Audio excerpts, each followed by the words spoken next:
现代台语版圣经以西结书第9章。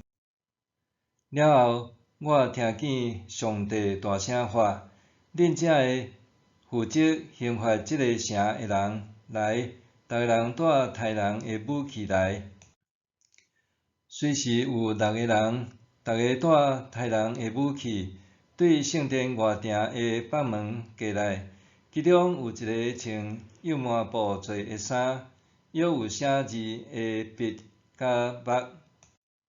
因进前来，徛伫铜的祭坛边。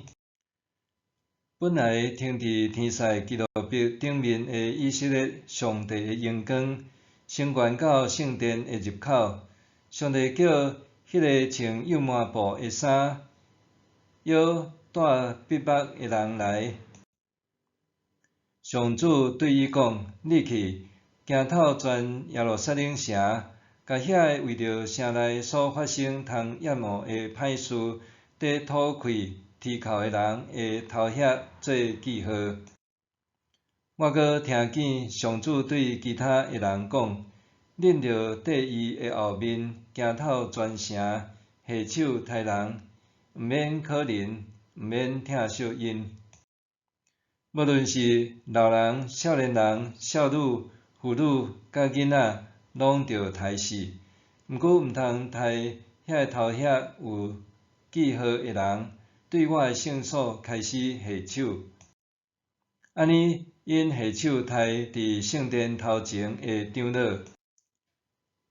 伊对因讲：着甲圣殿的埕堆满尸体。拍拉散圣殿，现在就开始，因就出去，开始伫城内杀人。因伫城内伫杀人的时，我一个人留伫圣殿，我面趴伫涂骹哀求，讲：至悬的上主啊，你真正要将你的受气摒落伫耶路撒冷，甲以色列所剩的人拢消灭是无？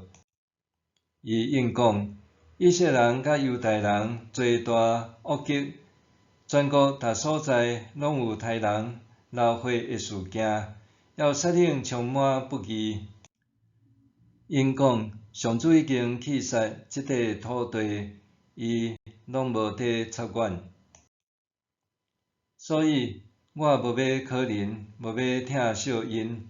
因安怎对待别人，我嘛要安尼对待因。